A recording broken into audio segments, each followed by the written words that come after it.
ಗೊತ್ತಿಲ್ಲ ನನಗೆ ತಗೊಂಡಿರೋರು ಹೇಳಬೇಕು. ನಾವು ಹೆಂಗೆ ಹೇಳಕ್ಕಾಗತ್ತೆ? ನಾವು ರಿಪೋರ್ಟ್ ಕೊಟ್ಟಿದ್ದೀವಿ, ನಮ್ಮ ಇಲಾಖೆದು ನಾನು ಕೊಟ್ಟಿದ್ದೇನೆ. ಅದು ಅವರು ತಗೊಂಡಿರೋರು ಏನಕ್ಕೋಸ್ಕರ ತಗೊಂಡಿದ್ದಾರೆ ಅನ್ನೋದನ್ನ ಅವ್ರು ಹೇಳಬೇಕಲ್ವಾ, ನಾವು ಹೆಂಗೆ ಹೇಳಕ್? ಸರ್, ಲಕ್ಷ್ಮೀ ಹೆಬ್ಬಾಳ್ಕರ್ ಪ್ರಕರಣದಲ್ಲಿ ಸರ್ ಕೇಸ್ ಕೌಂಟರ್ ಕೇಸ್ ಆಗಿದೆ. ನಾಯಿ ಅಡ್ಡ ಬಂದಿರೋದಲ್ಲ, ಲಾರಿ ಟ್ರಕ್ ಅನ್ನೇನೋ ಗುದ್ದಿರೋದು ಅನ್ನೋ ಥರದಲ್ಲಿ ಕೊಟ್ಟಿದ್ದಾರೆ ಸರ್. ಗೊತ್ತಿಲ್ಲ ನನಗೆ ಡೀಟೇಲ್ಸ್ ನಾನು ತಗೊಂಡಿಲ್ಲ. ಡೀಟೇಲ್ಸ್ ಅವರ ಯೋಗಕ್ಷೇಮಕ್ಕಷ್ಟೇ ಡೀಟೇಲ್ಸ್ ತಗೊಂಡಿದ್ದೇನೆ. ನಾಯಿ ಅಡ್ಡ ಬಂತ, ಬೆಕ್ಕ ಅಡ್ಡ ಬಂತ, ಇದೆಲ್ಲ ನಾನೇನು ತಿಳ್ಕೊಳಕ್ ಹೋಗಿಲ್ಲ. ಒಟ್ಟಲ್ಲಿ ಆಕ್ಸಿಡೆಂಟ್ ಆಗಬಾರ್ದಾಗಿತ್ತು, ಆಗಿದೆ.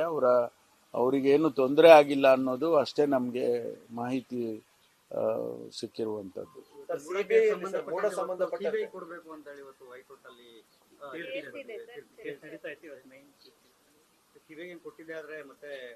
ಇಲ್ಲ, ತೀರ್ಮಾನ ಏನ್ ಬರುತ್ತೆ ಕಾದ್ ನೋಡೋಣ. ಅಲ್ಲಲ್ಲ, ಕಾದ್ ನೋಡ್ಬೇಕು. ಜಡ್ಜ್ಮೆಂಟ್ ಅನ್ನ ನಾವ್ ಹೆಂಗೆ ಪ್ರೆಡಿಕ್ಟ್ ಮಾಡಕ್ಕಾಗುತ್ತೆ? ಜಡ್ಜ್ಮೆಂಟ್ ಅನ್ನ ಪ್ರೆಡಿಕ್ಟ್ ಮಾಡಕ್ ಆಗೋದಿಲ್ಲ.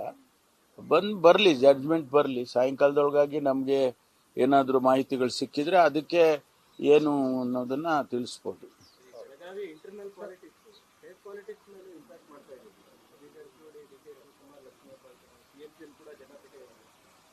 ಜಟಾಪಟಿ ಏನಿಲ್ಲ. ಅವರು ಕಾಂಗ್ರೆಸ್ ಪಕ್ಷದ ಕಚೇರಿ ಕಟ್ಟೋದ್ರ ಬಗ್ಗೆ ನಾನು ಕೂಡ ಹಣ ಕೊಟ್ಟಿದ್ದೇನೆ, ನನ್ನ ಹೆಸರು ಹೇಳಿ ಯಾಕೆ ಬರೀ ಒಬ್ರಿಬ್ಬರ ಹೆಸರು ಹೇಳ್ತೀರಾ ಅಂತ ಅವ್ರು ಹೇಳಿದ ಅಷ್ಟೇ, ಬಿಟ್ರೆ ಬೇರೆ ಏನಿಲ್ಲ.